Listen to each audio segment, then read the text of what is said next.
কার ভেতরে কি আছে আমরা কেউ জানি না বলেই হয়তো পৃথিবী এতটা সুন্দর।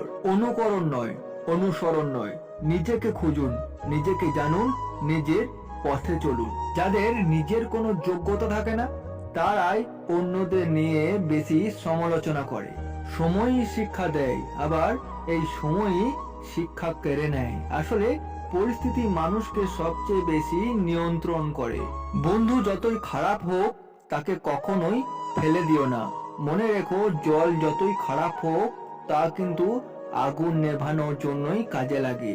ইচ্ছেগুলোকে স্বাধীনতা দাও, উঠতে দাও আকাশে। লোকের কথাতে কান দিও না, সে তো রোজই ওড়ে বাতাসে। যে তোমার সুখে আনন্দিত হয়, যে তোমার কষ্টে দুঃখ পায়, যে তোমার নীরবতার কারণ খোঁজে, সেই তোমার প্রকৃত বন্ধু।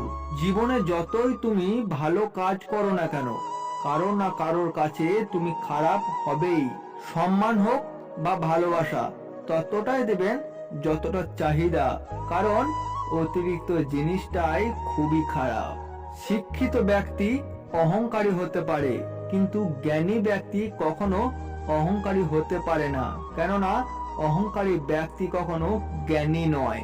খুব কষ্ট তখন লাগে যখন কাছের মানুষগুলোই পরিস্থিতি না বুঝেই ভুল বুঝে। কাউকে ভেতর থেকে মেরে ফেলার জন্য তার প্রিয় মানুষটি অবহেলাই যথেষ্ট। যদি জীবনের দুশ্চিন্তাকে জয় করতে চাও তাহলে প্রতি মুহূর্তে বাঁচো, প্রতিটা নিঃশ্বাসে বাঁচো। এই জীবনের জন্য, প্রতিটি নতুন দিনের জন্য ঈশ্বরকে ধন্যবাদ জানাও।